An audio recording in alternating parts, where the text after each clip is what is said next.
toujours parce que mes copines me recommandent un tel et un tel comme thérapeute, je vais voir une femme qui est, on me dit, masseuse énergétique, je crois. Voilà, masseuse énergétique. Moi, j'entends massage énergétique, je le laisse de côté. Et cette dame me reçoit. Je m'assois, elle me regarde, elle me dit: «Oh là, ça va pas du tout». Ça me fait peur parce que je me dis: «Comment ça va pas du tout?» Elle me dit: «Non, ça va pas du tout, vous devez, pratiquer la médiumnité, et puis, faire des soins thérapeutiques». Et là, je me dis: «Mais qu'est-ce qu'elle me raconte, quoi?» Elle me laissait 2 mois pour me positionner. Elle m'a dit: «Si dans 2 mois vous faites pas, vous allez avoir un cancer».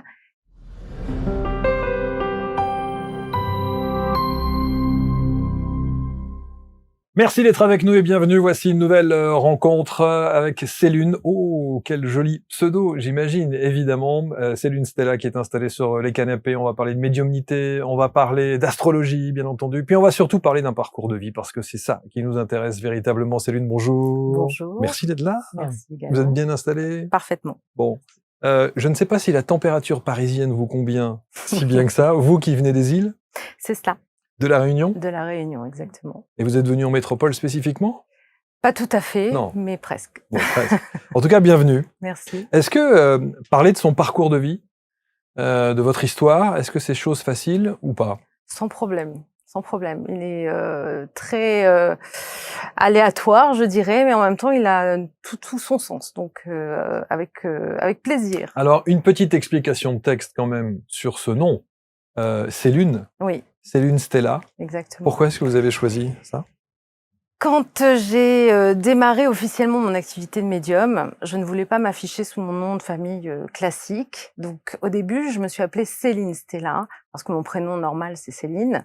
Et Stella, c'était en relation avec les étoiles, parce que, comme vous le savez, je suis astrologue et que j'aime les étoiles, ça fait partie de moi.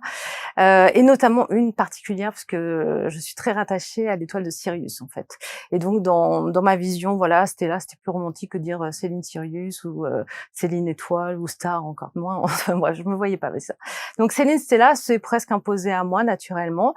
Et il y a quelques années, à un moment où je signais tout simplement des emails, et d'ailleurs, quand on a un clavier AZERTY, on peut s'apercevoir que le i et le u sont juste à côté. Et systématiquement, quand je tapais Céline, c'était le u qui se mettait, mais je faisais pas exprès. À maintes et maintes reprises, ça s'est imposé à moi. Et un jour, ça m'a fait tilt. Je me suis dit, mais évidemment, en fait, puisque je suis très rattachée à la Lune. Et que Célune, pour moi, c'est imposé. Donc, du coup, c'est devenu Céline. Wow. Voilà. C'est une belle histoire.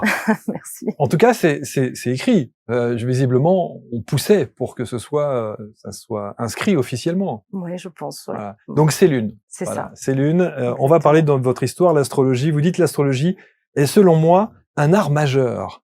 Et il n'est pas considéré comme tel.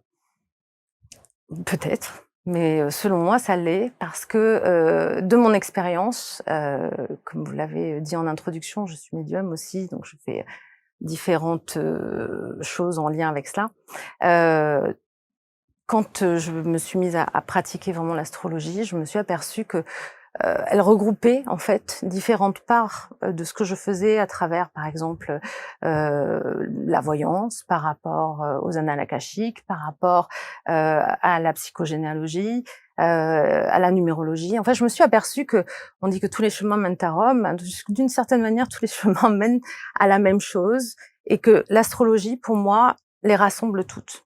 Donc, pour moi, vraiment, le principe de l'astrologie, c'est finalement de pouvoir aborder l'ensemble de ces thèmes-là à travers le thème natal. Notamment. Mais alors, ce qui est intéressant, parce que l'astrologie, c'est aussi souvent décrié, c'est aussi, il y a une petite connotation toujours un petit peu péjorative, on se dit, oh, l'astrologie, moi j'y crois pas, sauf quand on est dans un cabinet de dentiste ou de médecin, on regarde la dernière page avec l'astrologie, avec l'horoscope, et on fait souvent l'amalgame, hein, astrologie, horoscope, on relie les deux, mais c'est un raccourci qui est un peu facile.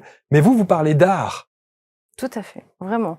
Alors, J'aime bien votre votre analogie sur, le fait que l'astrologie soit décriée. En tant que médium, sachez que vraiment, je crois que la chasse aux sorcières est pas terminée. Oui, Donc, oui, non, mais ça, c'est sûr. j'ai pas vraiment ressenti par rapport à l'astrologie plus d'animosité que ce que je suis en tant que médium. Ouais. Je dirais même sûrement moins, parce que beaucoup, qualifient ça de science. Alors je suis aussi d'accord sur la notion de science d'ailleurs. Mais moi je trouve que c'est un art majeur parce que dans mon exercice, encore une fois, hein, je trouve qu'il y a vraiment une corrélation avec, un ensemble de techniques, et puis on parle d'alchimie, on parle d'occultisme, on parle de Ouais. choses comme ça, qui sont reliées, et qui, finalement composent aussi, cet ensemble-là. Donc j'ai pas ressenti plus d'animosité envers l'astrologie que la médiumnité, pour être honnête. Heu, J'en ai ressenti de certains astrologues par rapport au fait que je sois médium, oui. Mmh. Ça, c'est encore autre chose. Mais par rapport aux horoscopes, puisque vous énoncez, ce thème-là, par exemple, moi, l'horoscope a été, quand j'étais toute jeune, la toute première, le tout premier pas vers l'astrologie parce que je lisais mon horoscope Comme tout le justement monde. en fin des Eh magazines. oui. Mais dans mon point de vue, finalement, c'est comme quand vous allez dans un restaurant, vous avez des mises en bouche. Et les mises en bouche, si elles sont bonnes, bah, ça vous donne envie de continuer à comprendre et à connaître ce que le chef va vous proposer.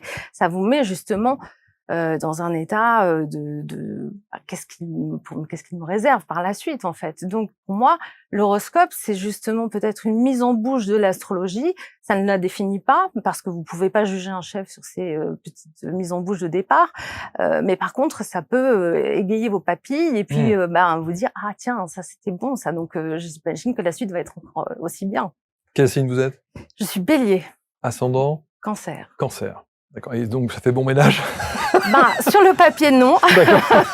Pas vraiment, parce que Bélier, c'est un signe de feu, le Ouais, Cancer, c'est un signe d'eau. ouais. Donc, on est à la fois dans une énergie et une émotion, mais je trouve qu'il y a une cohérence par rapport notamment à la Lune, parce que la Lune est le maître du Cancer, donc forcément, l'aspect émotionnel, etc., est tout à fait en lien avec ce que je suis. Mmh. Et finalement, je trouve que ça a une cohérence par rapport à moi. En tout cas, je le vis bien. Bon, alors, tant mieux. On va voir votre parcours de vie, parce que c'est ça qui est aussi très intéressant, au-delà de votre expertise, évidemment, et de ce que vous êtes aujourd'hui.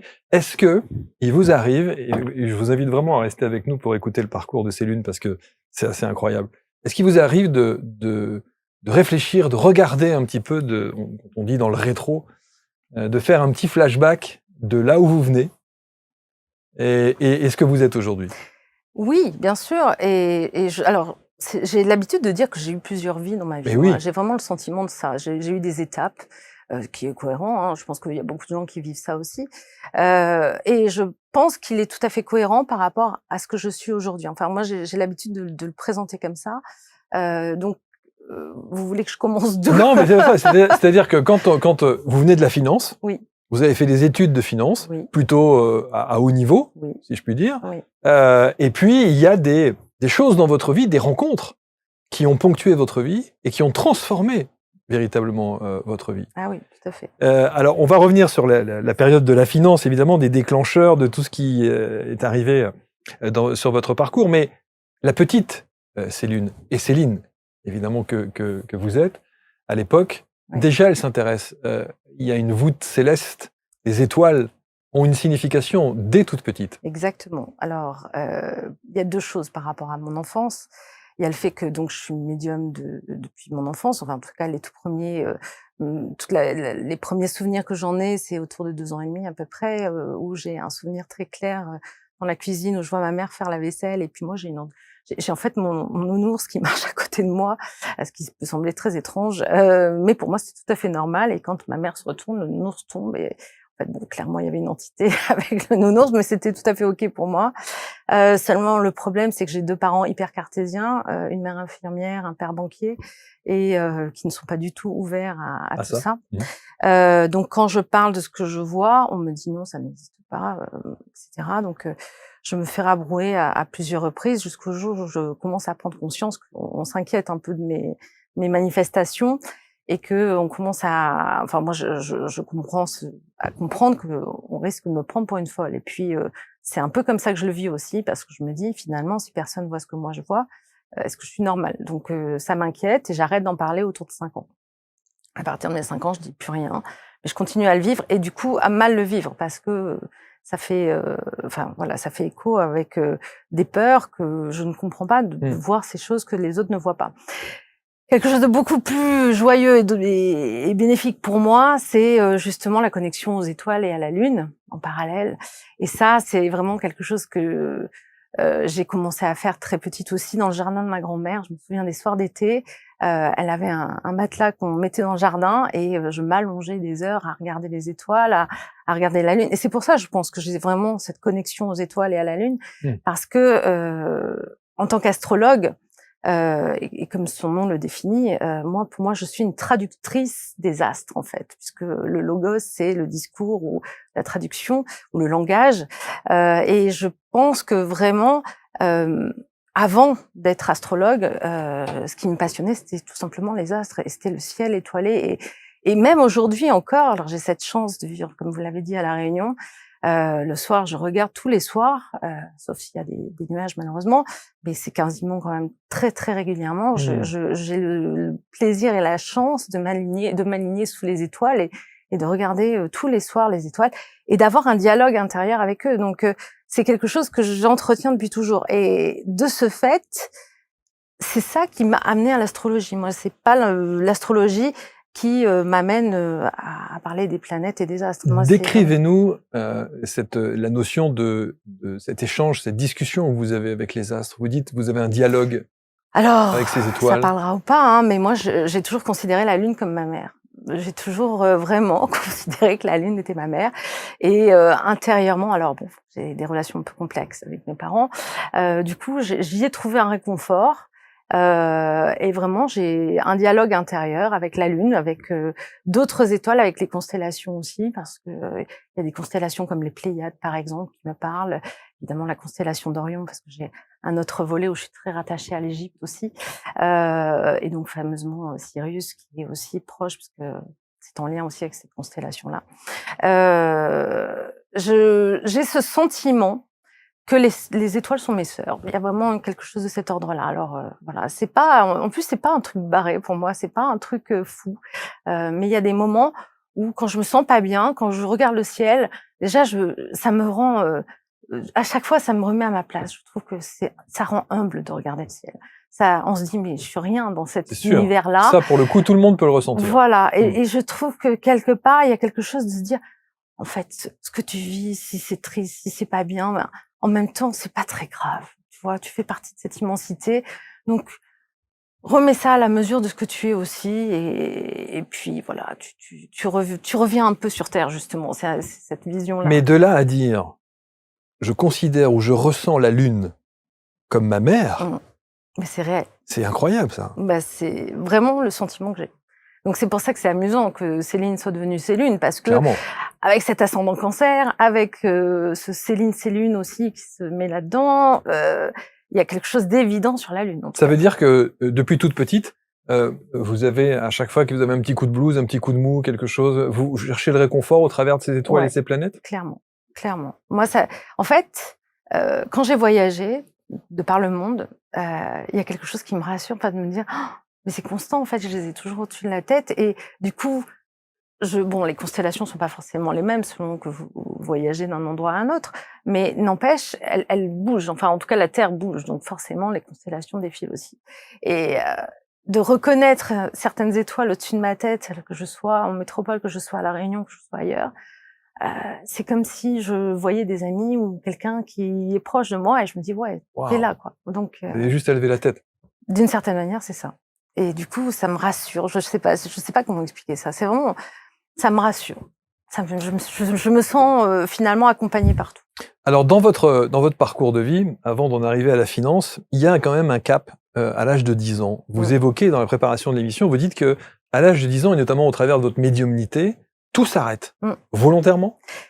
Je pense que je vivais tellement mal ce côté, pour moi, folie, parce que je le vivais comme ça, en fait. Je croyais que j'étais folle. Je me prenais, je comprenais pas que personne d'autre que moi voyait Ah oui. ce que je voyais.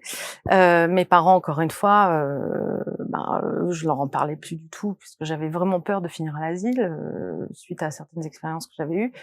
Donc je pense que je vivais tellement mal mes ressentis que l'univers a bien fait les choses et a stoppé, en fait, a stoppé ma clairvoyance, mais pas ma clairaudience. Par contre, moi, j'ai cru que tout était stoppé définitivement. Enfin, je me suis dit: «Ouais, génial, j'ai C'est plus fini. rien, je suis normale». En Ouais, fait, moi, ouais, j'ai compris ça comme ça. Je me suis dit: «Oh, normal, je suis à nouveau normale, ouais, ouf». ouais. Sauf que j'ai pris conscience de ça il y a que quelques années, en fait. J'avais toujours des débats intérieurs où je me disais: «Mais comment je peux avoir ces idées-là, en fait?» Or, maintenant, je sais que je discutais avec mes guides, enfin, je sais qu'il y avait ce que j'appelais moi un dialogue intérieur qui n'était pas du tout que le mien, mais je me disais: «Mais comment je peux avoir ces idées-là? Mais c'est pas possible, en fait». J'avais des idées tellement contraires à mes propres idées et je faisais, vraiment un grand débat avec moi-même. Je me dis: «Mais comment c'est possible que j'ai ces idées-là?» Or, ça m'a accompagnée, ça m'a quand même guidée malgré tout parce que, Mmh. pendant donc de mes 10 ans jusqu'à mes 26 ans, j'ai eu ce blackout, de clairvoyance. Vous parlez du blackout clairvoyance, jusqu'à en devenir cartésienne. Ah très oui, bah, forcément, puisque je suis partie moi aussi dans la finance comme papa, donc il y a cette, notion-là. Oui, bien sûr. Ouais, ouais, moi j'étais très heureuse d'être cartésienne. J'ai eu un début de un début de carrière De et de vie et de vie carrière, ouais, bien très, très sûr. cartésienne, avec des Incroyable. ambitions très cartésiennes et très, matérialistes également. Mais comme je le disais tout à l'heure, c'est hyper cohérent pour moi, parce que je suis heureuse d'être passée par ça, en fait. Par ce côté matérialisme, par ce côté, La connexion à matière, vous aviez l'argent. besoin, oui, oui, Oui, parce qu'elle est toucher logique, en ça. fait. Elle est logique parce que, de mon point de vue, un bon médium ou même un bon astrologue, peu importe, c'est quelqu'un qui a les pieds sur terre et la tête dans les étoiles. Ça a toujours été ma définition. Donc ça veut dire qu'on a besoin d'être connecté à notre incarnation, à ce que l'on est, à qui l'on est, en fait, sur cette terre, à ce que l'on représente, même si on ne se prend pas au jeu de croire qu'on est complètement ça, mais on est quand même dans cette notion d'être, incarné. Donc, nécessité de bien être ancré aussi. Et parallèlement à ça, c'est la notion d'être connecté à plus grand que soi, à d'autres choses. Et pour moi, grâce à ce que j'ai pu traverser dans la finance, bien que finalement, quand je regarde dans le rétroviseur, comme vous dites, je m'aperçois que le fil conducteur restait quand même assez identique, puisque c'était quand même d'être là pour les autres, d'aider les autres. J'ai toujours eu ça à cœur finalement, Mmh. sous un autre format. Et on en reparlera peut-être quand j'ai eu le switch Le switch, ouais, à ouais. mes 40 ans, Mmh. mais ou un peu avant. Mais toujours est-il que c'est ça qui m'animait et donc le faire à travers, le fait d'aider, les gens, par exemple, à obtenir leurs prêts ou à Mmh. réaliser leurs projets. Cette notion d'accompagnement, elle était pour moi, ou voire de les aider dans des situations qui étaient plus complexes, ça me semblait cohérent et logique. Voilà. Et jusqu'à vos 26 ans, qui est aussi encore, un âge charnière, pour vous, tout ce qui était lune, hem, astre, c'était passé, Alors, j'admirais toujours le ciel, toujours pareil, j'admirais ouais, toujours, ouais? ça a toujours Toujours été votre là. lune mère? Ouais, ouais, après, c'est vrai que j'ai ça fait partie pour moi de mon environnement. Il y a 2 choses que j'adore regarder, c'est le ciel et la mer. Moi, alors j'ai cette chance d'habiter au bord de la mer, donc Évidemment. je vois le ciel et la mer. Donc c'est 2 choses qui peuvent, me fasciner pendant des Mmh. heures. Moi, Mmh. vous pouvez m'asseoir, sur un bord de plage et je peux regarder la mer des heures et des heures Mmh. parce que c'est un spectacle toujours renouvelé et pour moi, les étoiles et la mer, c'est la même chose. Et donc ça a toujours été là. Mmh. Mais j'ai oublié votre question Non, du non, coup. non, non, la question c'était de savoir si effectivement pendant ce laps de temps où vous devenez très cartésienne, Ouais, vous avez toujours effectivement ce ressenti avec cette lune voilà, et avec les astres et les planètes. exactement. Par contre, tout ce qui parle de médiumnité me fait peur, Ouais. je veux pas en entendre parler. Tout ce qui est, c'est amusant parce que sur mon chemin, l'univers a quand même semé des Ouais. petits cailloux. Alors 22 ans. Heu 22 ans, vous êtes à la banque, c'est ça. il y a une personne qui vient, qui est une cliente, Mmh, avec laquelle vous sympathisez, c'est ça, et qui visiblement fait des thèmes astro. c'est ça. Elle est astrologue, Elle est astrologue exactement. et elle va vous faire votre thème. C'est ça. Et sauf que quand elle vous fait le thème, elle revient et elle vous dit, ça va pas être possible. Elle me dit: «Mais qu'est-ce que vous faites à la banque?» Qu'est-ce que vous faites à la Et banque? moi, j'ai pas compris sur le coup. Je me suis dit: Je lui ai dit: «Mais madame, je gagne ma vie», et en effet, elle m'a fait des yeux tellement ronds et puis il y a 2 choses avec cette femme qui a été un déclencheur justement par rapport à ma vocation d'astrologue. Hem, elle me donne mon thème donc vraiment très, très étonnée de me retrouver à la banque parce qu'elle me dit qu'en effet, j'ai pas à y faire grand-chose selon elle. Mmh. Et c'est ensuite qu'elle me fait mon thème sur toute l'année qui suit. Donc, comme à l'époque, je croyais rien en rien de particulier et puis que la connaissance de l'astrologie se limitait justement à mon horoscope que je lisais, de temps en temps. Quand elle m'a remis ça et que, mois par mois, tout ce qu'elle m'a donné sur un an s'est réalisé, heu j'ai été Oui, très interloquée pour être honnête. oui. Je me suis dit: «Waouh, comment elle peut savoir tout ça? Comment ça se fait?» Enfin voilà. Donc ça m'a laissée, dubitative, interrogative, et voilà et du coup ça a été le déclencheur pour moi de comprendre en fait derrière et après ça m'a Et donc de vous former ensuite? alors, la formation est arrivée un peu après, mais c'est Ouais. surtout au départ, j'ai commencé à bouquiner, à lire, à comprendre, à chercher à comprendre comment on pouvait, à travers parce que c'est vrai que quand on regarde un thème astral, ça fait très mathématique et C'est alors compliqué moi, même. à la base, je suis littéraire, donc les maths, c'est pas vraiment mon truc, bien que quand même je suis partie en finance avec, des notions de chiffres aussi, mais quand on regardait ça, je trouvais ça très, ouais, difficile à lire. Mmh. Et je me disais: «Mais comment elle peut avoir toutes ces informations finalement?» Mais finalement, ben, je comprends aujourd'hui maintenant. Mais Est-ce que là, tout se réactive? Et je pense notamment à votre médiumnité avec, l'astrologie. À partir de ce moment-là, c'est un peu plus tard tout se la remet médiumnité. en ouais, La médiumnité, c'est un peu plus tard, c'est vers c'est à mes 26 ans en fait, c'est quand la j'ai eu naissance de votre fils? premier fils, Ouais, voilà. ouais. Ça c'est un vraiment j'ai accouché de moi, en même temps que mon fils, hein, c'est un truc de fou. Ma médiumnité est arrivée, mais instantanément après le passage de mon fils, donc ça a été assez Alors incroyable. il faudrait décrire ça, parce que vous accouchez de votre premier fils Ouais, et vous dites: «Ma médiumnité revient à ce moment-là». ouais. De quelle manière? Comment? Bah, instantanément, j'ai à nouveau des perceptions, des ressentis, des visions, des choses comme ça et alors, comme les chats font pas les chiens, Votre fils aussi? mon fils, très dès qu'il commence à pouvoir parler, lui aussi, commence à me dire qu'il voit des choses et ce qui est marrant, c'est que du coup, j'avais fait un blackout de mon enfance, et notamment sur cette partie de la médiumnité et qu'à travers lui, j'ai retrouvé en fait des souvenirs, des sensations de ma propre médiumnité dans mon enfance. C'est marrant parce que ça m'a révélé à moi et le deuxième, comme ils ont que 15 mois d'écart, a fini le travail du premier. Donc il a enchaîné, sur Bon, la là, on a fin. envie de se dire quand même, vous avez compris ou vous n'avez pas compris le message? Ah oui, voilà, à partir de ce moment-là, je l'ai compris. Là, L'avantage, c'est je que crois que j'étais c'est clair, adulte et que du coup, j'avais une autre appréhension des bien sûr. choses, que même si la médiumnité me faisait peur quand j'étais voilà, enfant, j'étais vraiment flippée. Enfin, d'ailleurs, c'est marrant quand j'y repense parce que j'avais une maison, par exemple, qui était sur mon trajet. Chaque fois qu'on passait devant, je refusais de la regarder. Bon, je sais que maintenant, étant adulte, je sais que cette baraque, il y avait eu des trucs vraiment, vraiment difficiles, Ouais. notamment durant la dernière guerre. C'est pour ça que je suis incapable de la regarder et pourtant voilà, ça c'est des choses, vous voyez, je devais avoir 13-14 ans, donc j'étais déjà dans cette fameuse période de blackout et pourtant il y avait des trucs je pouvais pas, voilà. Donc comme je vous l'ai dit, j'ai la notion d'intuition, elle a toujours été présente, Mmh. mais c'est la clairvoyance que je n'avais plus. Or la clairvoyance, elle s'est remanifestée à partir du moment où j'ai accouché de mes enfants. Et Voilà. donc, à partir de ce moment-là, qu'est-ce que vous faites? Rien de particulier. Pour être honnête, j'avais pas alors mes parents ne croient toujours à rien de tout Même cela, encore, ah oui, oui, même encore, ah oui, ah non, non, ils sont complètement obtus là-dessus, pourtant heu, ils ont quand même, ah bah, maintenant ils sont âgés donc oui, mais enfin, je veux dire, ils ont quand même ah non. ils suivent votre parcours de vie, ils doivent quand même savoir que ce que vous faites est non? Non.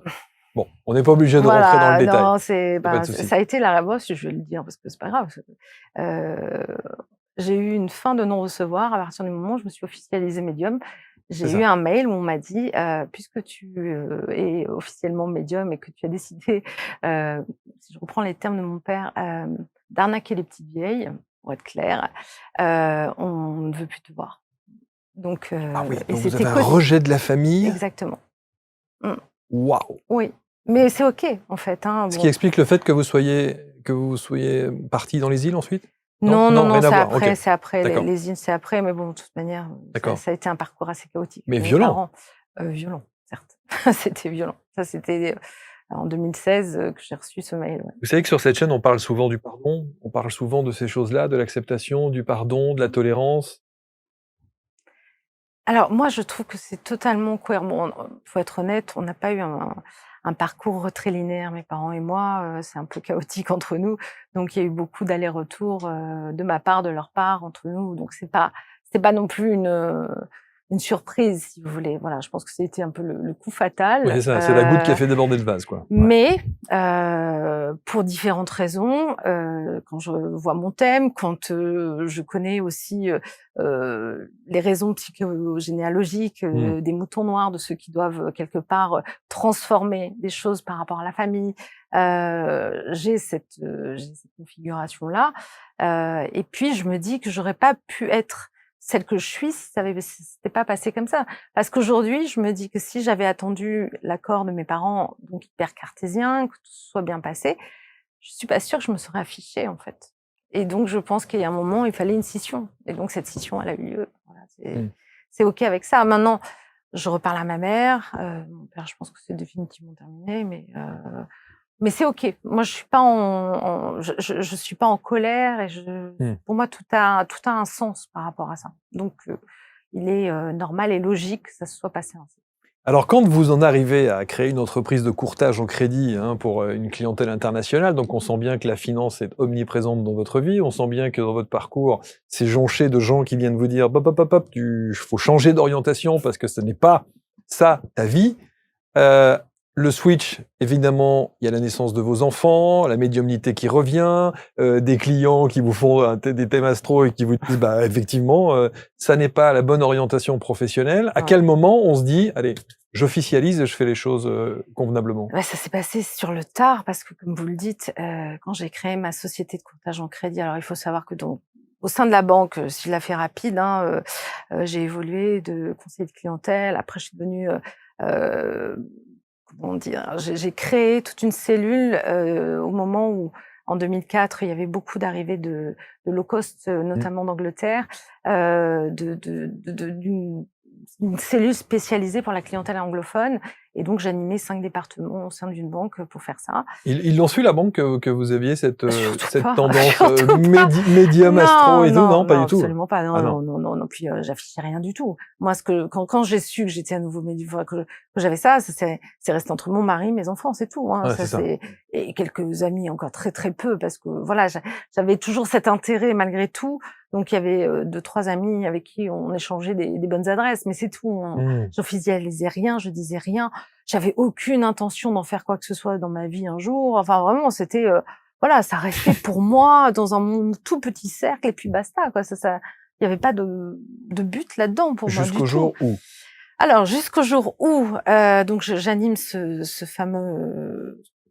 fameuse cellule, spéciale anglophone qui, en fait, on m'en demande beaucoup au sein de la banque, mais on met très peu de moyens en face. Donc, à un moment donné, je m'aperçois qu'en fait, on n'est pas du tout à la hauteur de ce que l'on promet à cette clientèle et du coup, je décide de démissionner, de créer ma propre société de courtage justement parce que c'était un moment où il y avait beaucoup d'acquisitions, par les Anglais en France. Et donc je mets ça en place, en 2004 et puis ça prend de l'ampleur très rapidement parce que j'avais par chance le réseau, que j'ai gardé de la banque, donc ça prend beaucoup d'ampleur et puis, alors il y a quand même 2008 qui me fait du mal parce qu'avec la crise des subprimes, Subprimes? Mmh.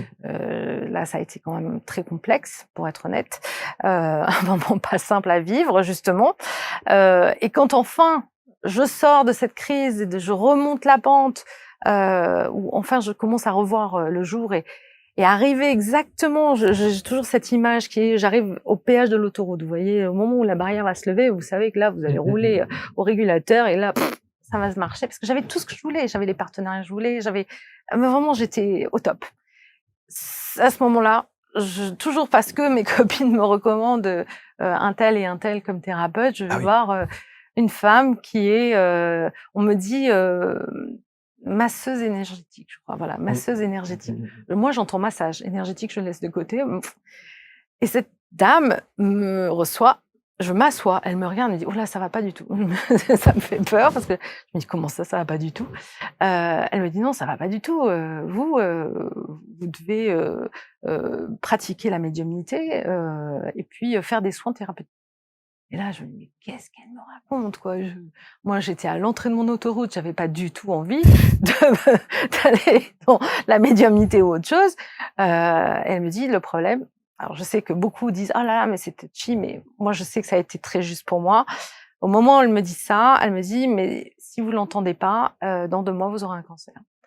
Et Incroyable. ouais, et je sais que beaucoup disent: «Oh là», même moi, hein, je parle jamais comme ça, je dis jamais des choses comme ça. Enfin, je parle ni de mort, ni de maladie grave dans tous les cas, mais pour moi, ça a eu du sens parce que quand elle l'a dit, j'ai eu, je vous assure, l'impression qu'une boîte de Pandore s'ouvrait et qu'elle disait, c'est comme si je m'étais voilée la face pendant des années, c'est d'ailleurs le cas, je pense, mais que le rideau tombait et je me disais: «Purée, elle a raison», et en même temps, j'avais pas du tout envie d'entendre ça, parce que moi, je voulais pas faire ça. Enfin, j'avais jamais eu l'idée même de faire, d'aller travailler dans la médiumnité et les soins énergétiques, Alors jamais. certains qui regardent là en ce moment doivent se dire: «Mais effectivement, c'est très touchy, C'est très touchy, de mais dire un ça a eu truc du comme ça». sens.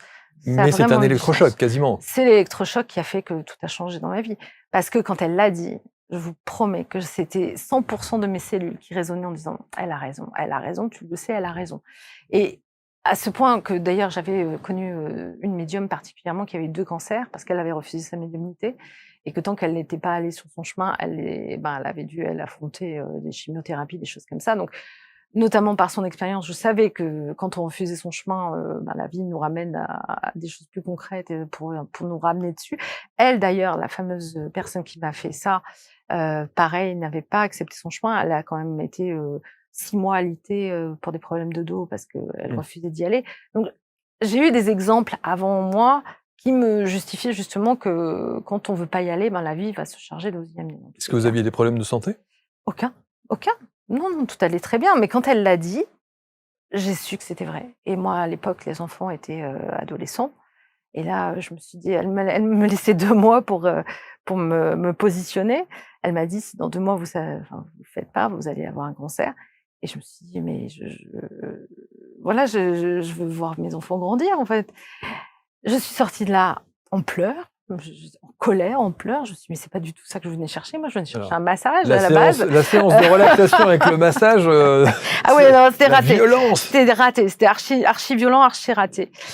Mais comme j'étais donc, toujours en discussion avec mes guides, je à la sortie de ça, j'ai lancé un défi à mes guides. Je leur ai dit: «Bah, écoutez, si elle a raison», parce que je je reste quand même pragmatique, hein.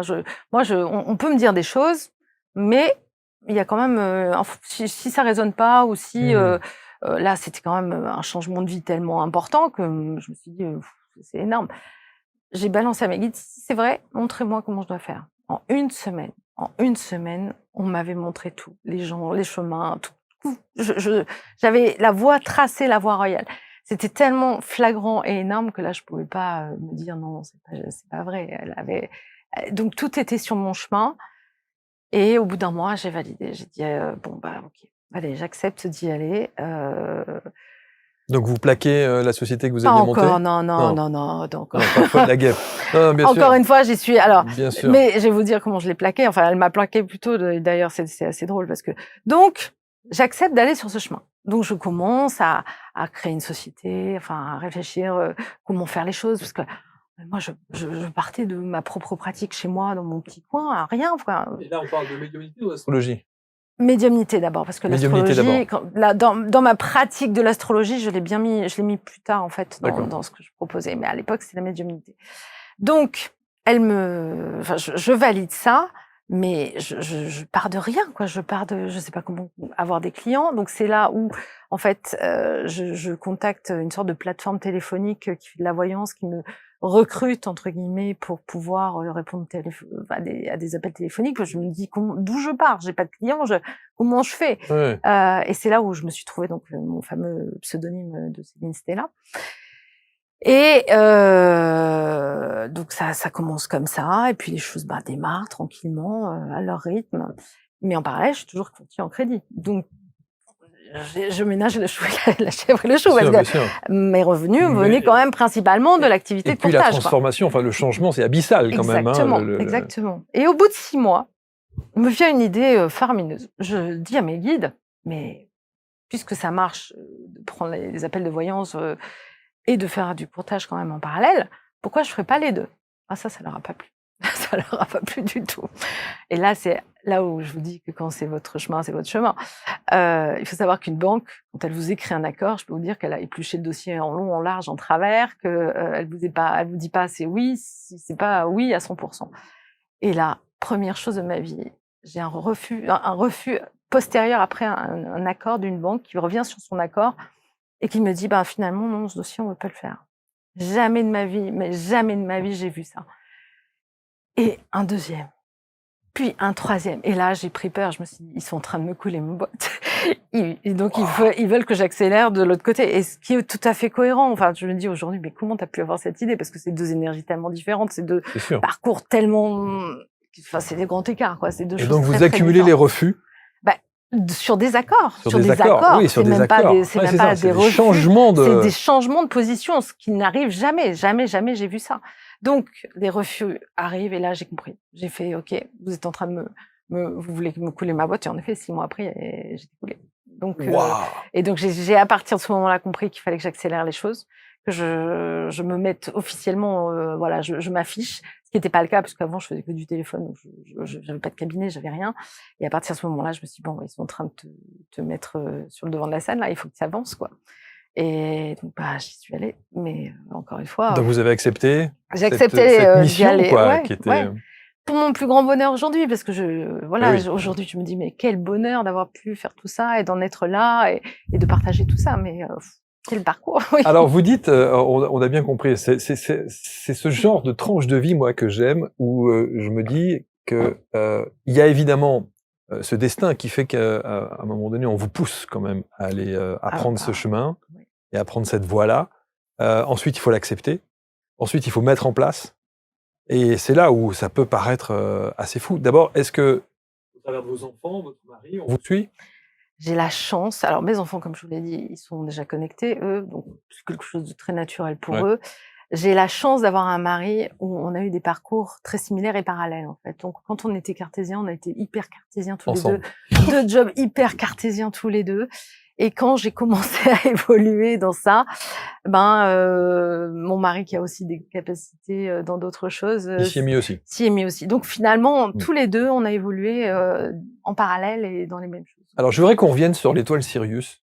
Je sais même pas où est l'étoile. Alors, c'est dans la constellation du Grand Chien, qui est juste à côté de la constellation d'Orion. En fait. Voilà, juste à côté de la constellation d'Orion. Voilà.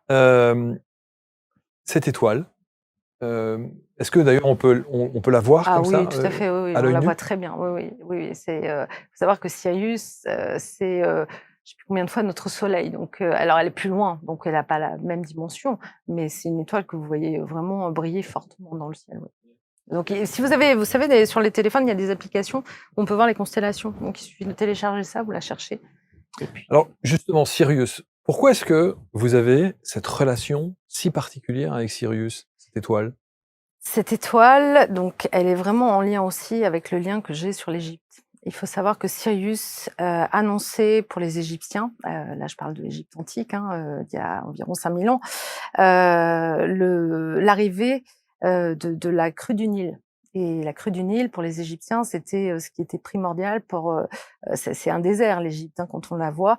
Donc, c'est ce qui permettait, en fait, de faire... d'irriguer et puis voilà, d'avoir des récoltes prospères. Et toute la prospérité de l'Égypte tenait là-dessus. Donc, c'était le moment du lever héliaque, c'est-à-dire le moment où Sirius apparaissait le matin dans le ciel. On savait que la crue allait avoir lieu à ce moment-là.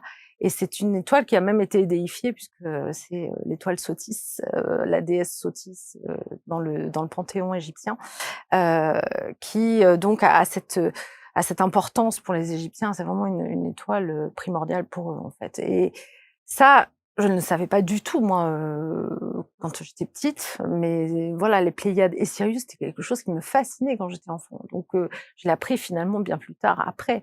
Mais ce lien... Et là aussi, après, on n'y croit pas, mais je vous disais, parfois, ça m'aide à prendre du recul quand je regarde le ciel, mais il y a pas longtemps, j'étais pas dans un bon mood, je regardais le ciel et elle était vraiment à l'aplomb, elle était au-dessus de moi, mais et j'ai vraiment eu comme message: «Mais tu pas que ça, tu pas ton problème, en fait, tu pas» et c'était vraiment, pour moi, c'était son message à elle, et je me suis sentie hyper bien et vraiment hyper détachée en une seconde, hein, ça a été, alors que je me prenais la tête 2 secondes avant, j'ai eu ce message, j'ai eu vraiment cette sensation de lâcher prise, de me dire: «Waouh, mais tellement». Donc voilà, c'est le genre de relation que j'ai avec les étoiles, alors pas toutes, bien C'est sûr, fou à quel point mais elle vous réconforte, hein. ouais.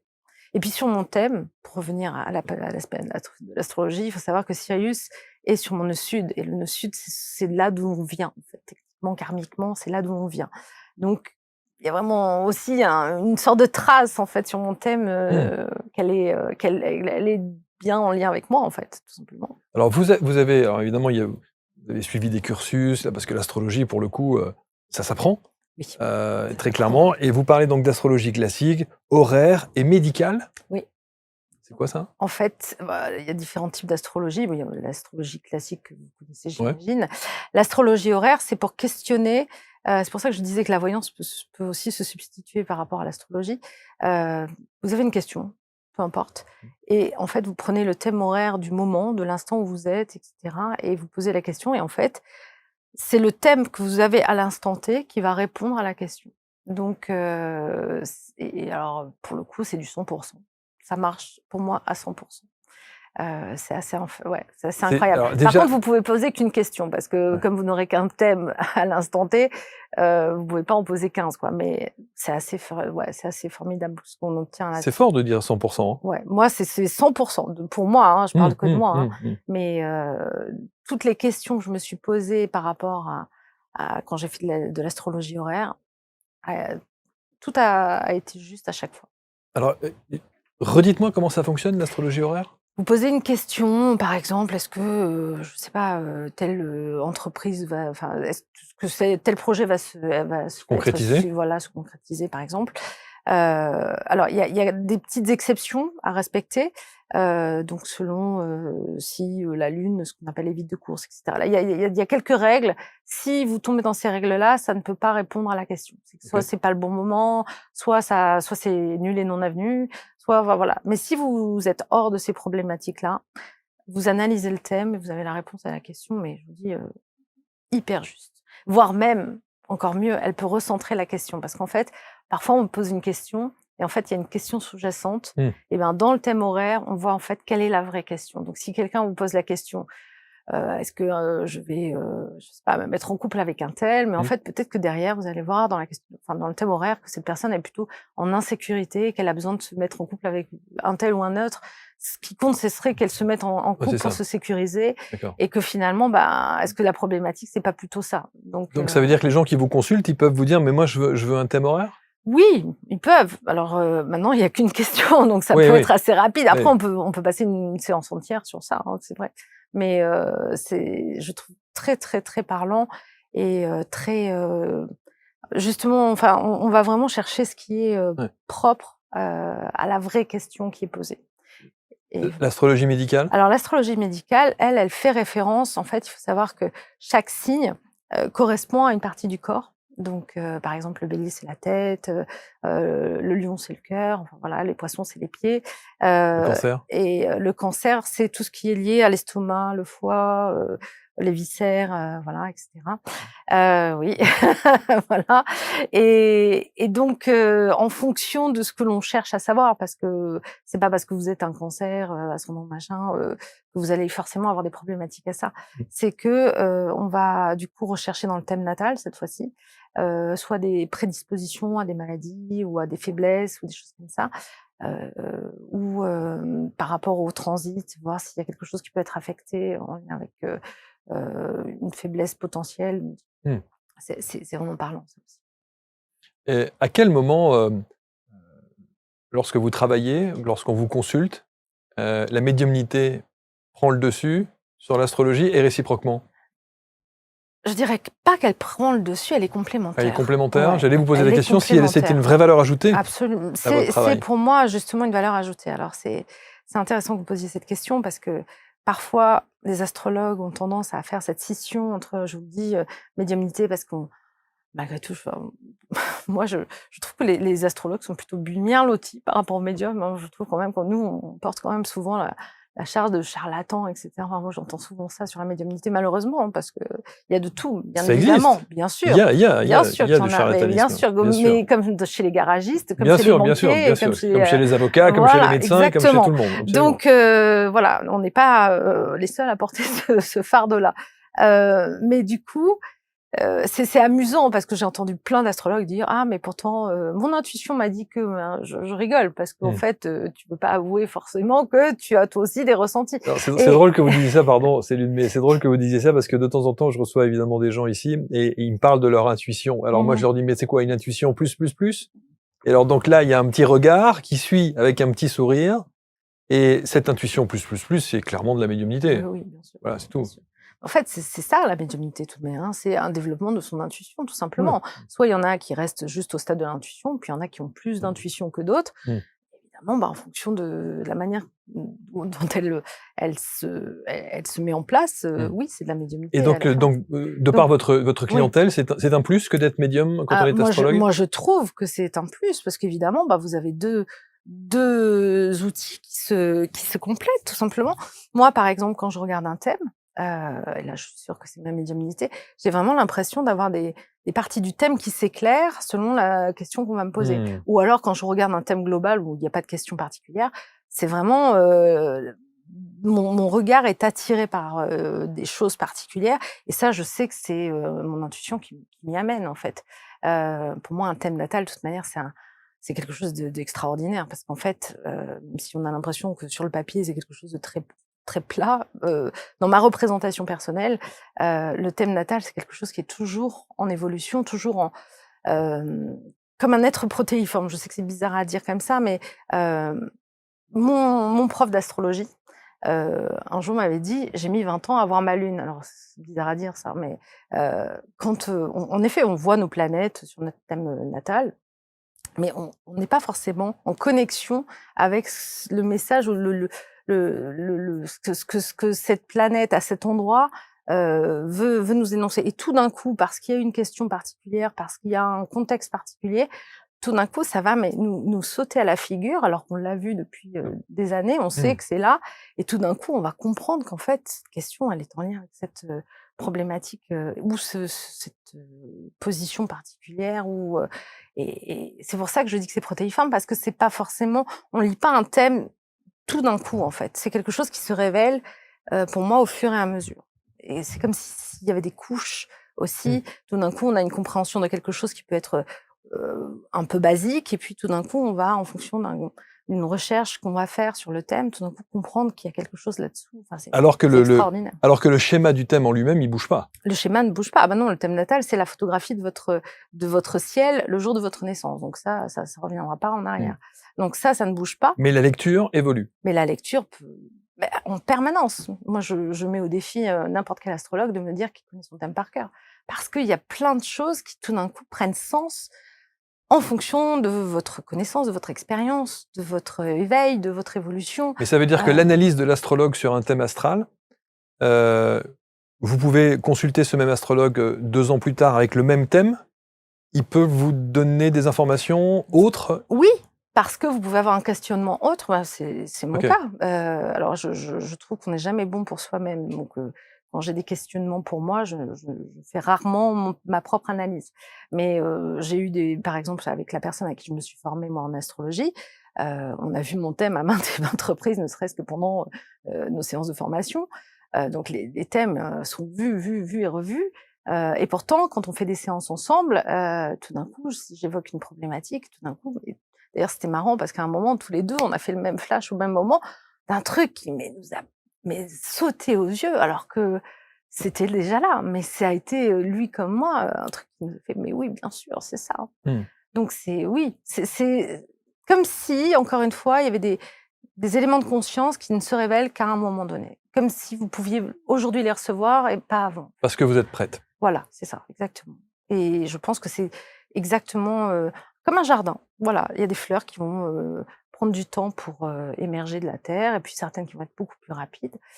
Donc le jardin, vous avez votre vision du jardin et pourtant, bah, il est en constante évolution parce que l'herbe pousse, parce que les fleurs poussent, parce que les saisons aussi influent là-dessus, enfin voilà. Mmh. Et pour moi, le thème a cette fonction-là, voilà. C'est d'être toujours, et puis et c'est ça que j'adore en astrologie, c'est que c'est sans fin. Moi, je pense qu'on ne peut jamais dire qu'on sait tout sur l'astrologie, jamais.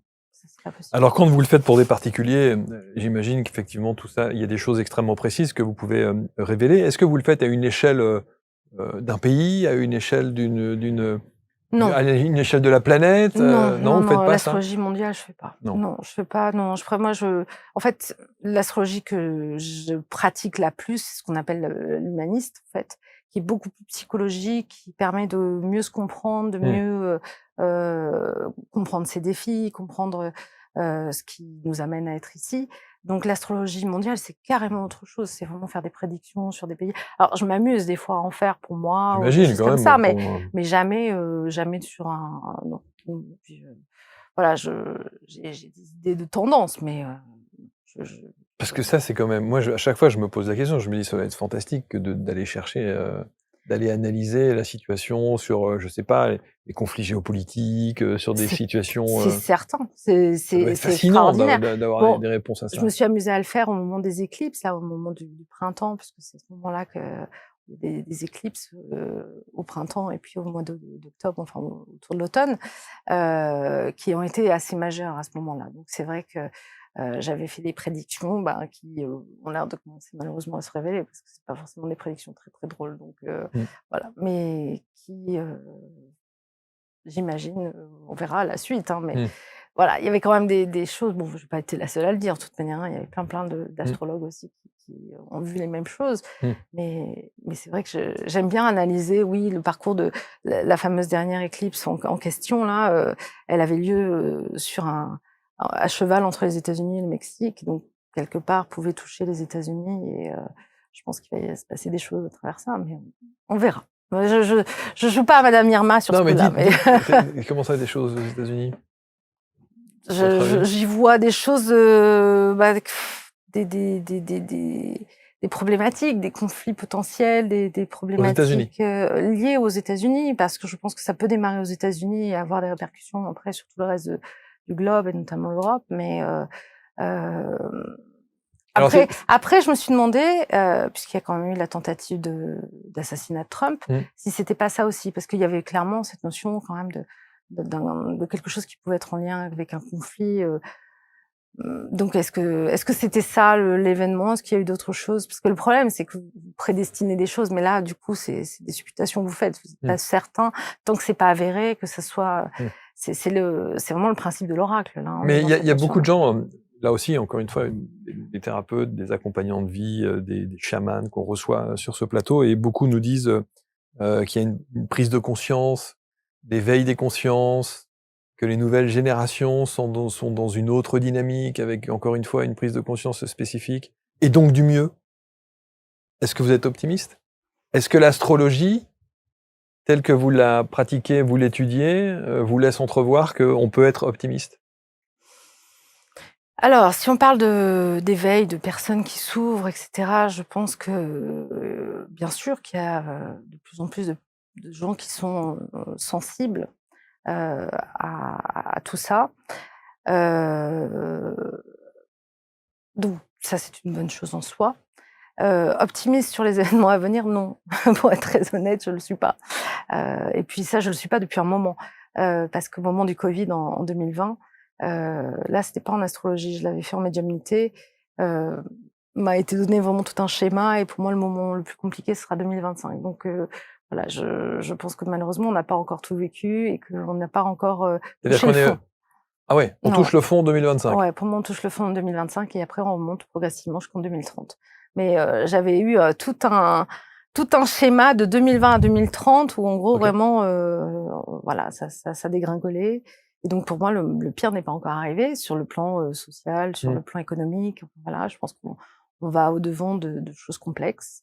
Ce qui est peut-être paradoxalement justement ce qui éveille les gens, de s'apercevoir qu'en fait, ce monde ne fonctionne plus et que, il y a en effet toute une partie, je pense, qui commence à comprendre que le point de vue matérialiste, l'économie à outrance, enfin tu le principe de surenchère permanente, de toujours plus n'est plus valable. Enfin, il y a tout ce fonctionnement aussi. Après, comme je fais des formations, ça fait longtemps que je vois des gens s'ouvrir à ça.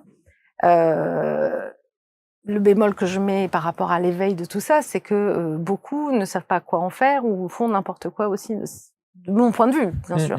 Donc, c'est certes un bel outil qui s'ouvre à plein de gens, mais qui, comme tout, hein, s'éduque, s'apprend et se met en place. Voilà. C'est sûr. Donc, c'est sûr. Voilà. Est-ce qu'il y a une influence au travers de votre personnalité, de votre histoire, lorsque vous travaillez en astrologie? Est-ce que votre personnalité peut influencer vos ressentis et vos perceptions? Parce que vous êtes comme ci, ou parce que vous êtes comme ça, ou parce que votre parcours de vie a été signé de cette manière-là? Je pense qu'on est toujours en cohérence par rapport aux expériences que l'on a. Je pense qu'en effet, déjà, de mon point de vue, une vérité unique n'existe pas. Donc, il n'y a qu'une vérité qui est individuelle en fonction de ce que l'on est devenu, son expérience personnelle, etc. Et je pense que par contre, il y a une cohérence entre les expériences que je vis ou les personnes que je rencontre et les parcours de ces personnes-là ou de mes propres expériences par rapport à... Donc, il y a forcément quelque chose qui se retrouve et qui se rejoint. Maintenant, je pense que c'est le cas pour plein de monde, en fait. Voilà. Je pense qu'on est amené à vivre les expériences que l'on doit, en fait, tout simplement. Et en tout cas, vos guides sont contents, maintenant? Alors, ils vous le font savoir ou pas? Oui. Alors moi, j'ai des guides que j'adore. En plus, c'est des guides qui sont hyper drôles. Moi, de toute manière, je travaille que dans l'humour. Moi, je fais des choses sérieusement, mais avec humour. Voilà. Parce que je trouve que tout ça, c'est apprendre toujours avec du recul. Un peu de recul. Voilà, exactement.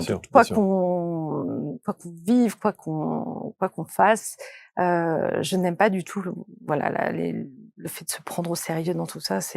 Alors, comme je viens de le dire, faire les choses sérieusement, c'est important, mais ne pas se prendre au sérieux, c'est très important aussi. Donc ils vous font savoir que vous êtes sur la bonne voie, que vous êtes sur le bon chemin. En fait, j'adore me marrer avec eux. Moi, j'ai vraiment des guides qui me font rire. Je pense que j'ai des truglions en tant que guide. Et d'ailleurs, je me marre aussi parce que je les appelle, en parallèle de ça, on faisait l'entrée sur la notion tout à l'heure de mise en bouche. Je les appelle mes guides Michelin parce qu'ils m'orientent sur tous les meilleurs restos. Moi, quand on part quelque part, je dis allez hop, tu tournes à droite, tu tournes à gauche et puis on trouve un resto et c'est un resto mais extraordinaire. Voilà, donc je me marre parce que je les appelle mes guides Michelin, ça fait marrer mon mari aussi. Oui, mes guides, je pense, sont contents si je fais ce que j'ai à faire. J'imagine que je fais de mon mieux pour le faire en tout cas, voilà. Mais j'imagine que je fais sûrement des erreurs comme tout le monde aussi, donc voilà. Mais après, je le paye si je fais des bêtises ou des erreurs. En tout cas, on peut vous consulter parce que j'ai vu que vous aviez aussi une chaîne YouTube. Oui, tout à fait. On peut vous consulter. Vous avez le site celunestella.com. C'est ça. Voilà. Astrologie, médiumnité, rallumeuse d'étoiles. Ah oui, parce que ça, j'ai toujours... à l'école, enfin, je crois que c'était au collège, il me semble, où j'ai étudié le pont Mirabeau de Guillaume Apollinaire, voilà, et ce fameux il est grand temps de rallumer les étoiles m'a habité parce que je trouvais que cette phrase était magnifique. Elle a été écrite en grand dans mon cabinet à un moment, et du coup, ça a été pour moi une évidence de me dire que je suis une rallumeuse d'étoiles parce que c'est ça l'idée en fait. Tout ce que je fais et mon but n'est que ça, c'est-à-dire de rallumer des étoiles. Moi, j'ai l'habitude de dire je ne guéris pas, je ne prends pas le lead de quoi que ce soit. Je suis toujours là pour montrer à quelqu'un sa propre lumière, comment il peut trouver son propre chemin. Moi, je serais une très mauvaise gourou parce que je ne veux pas d'apôtres autour de moi. Moi, je veux au contraire que des gens autonomes qui trouvent leur propre chemin. Et ça a toujours été ma fonction et ma manière de voir les choses. Donc, l'idée, c'est ça, c'est que chacun trouve où est sa lumière et sa propre étoile, en fait. Puisqu'on dit qu'on a tous une bonne étoile au-dessus de la tête. Donc, c'est comme ça que je vois les choses. En tout cas, merci de faire briller tout cela. Merci de nous permettre aussi d'avoir des réponses à toutes ces questions existentielles que l'on se pose, peut-être aussi de susciter des vocations. Exactement. Vous formez? Oui, je Ouais. forme, tout à fait. Alors je forme, de 2 manières justement.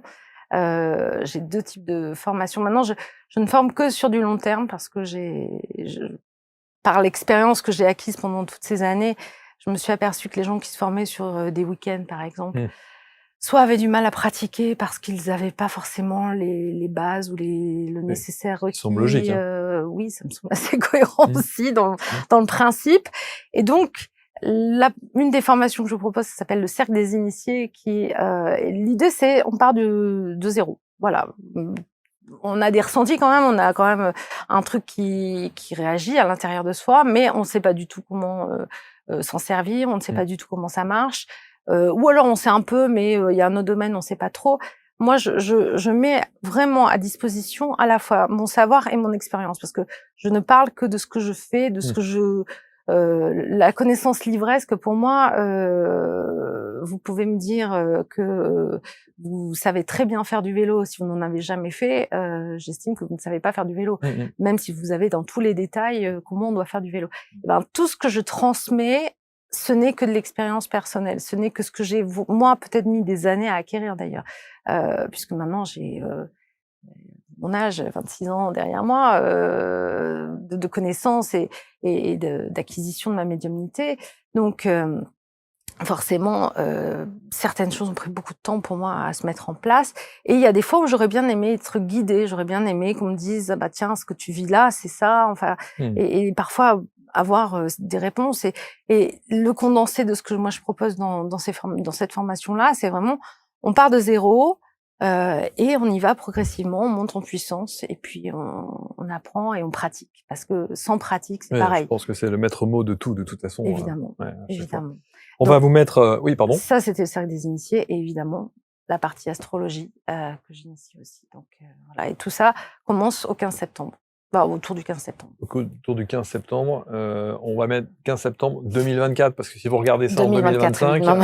voilà, mais ça sera toujours Mais par contre, il y d'actualité, a bien des sûr. sessions qui démarreront tous les ans, Tous les ans, autour, du bien sûr, mi-septembre. bien Voilà. sûr. Merci infiniment Céline, merci beaucoup. Avec joie. Bon retour parce que j'imagine que, vous êtes impatiente de repartir, dans votre île? Mais je suis contente d'être, à Paris là pour, Ouais, quelques jours, mais oui, bien sûr, il me tarde. j'imagine Oui. et de retrouver, Mon ciel étoilé, oui, votre parce ciel que étoilé. finalement, c'est difficile de le voir Il quand est si on différent que ça quand on est là-bas? En fait, j'ai la chance d'avoir une terrasse sur la mer. Donc, en fait, j'ai quasiment, peut-être pas 360, mais peut-être un 240° d'ouverture devant moi, sans rien, sans Mmh. problème lumineux non plus, parce que bah, la mer, il y a Mmh. pas de réflexion particulière. Et ça donne une vision incroyable de pouvoir voir ça tous les soirs. Parce que je suis dans un hamac à regarder le ciel, moi, voilà. Et ça a pas de prix. Ça, je reviendrai pas en Quelle chance, métropole pour évidemment. vivre ça. Merci beaucoup Céline, merci. Avec joie. Merci, on va vous mettre autour de la vidéo et autour de l'émission tous les liens pour que vous puissiez rentrer en contact avec Céline. On vous mettra aussi les liens de sa chaîne YouTube et puis vous commentez, vous partagez comme toujours avec bienveillance, hein, c'est important. Mais votre avis est essentiel. Et puis pensez à vous abonner aussi. On vous met des programmes gratuits à disposition. C'est justement pour que vous puissiez nous dire ce que vous en pensez, que vous commentiez et puis que vous soyez là avec vos abonnements. Merci infiniment. Bon retour. Merci. Et on se retrouve très vite pour une prochaine rencontre. Salut.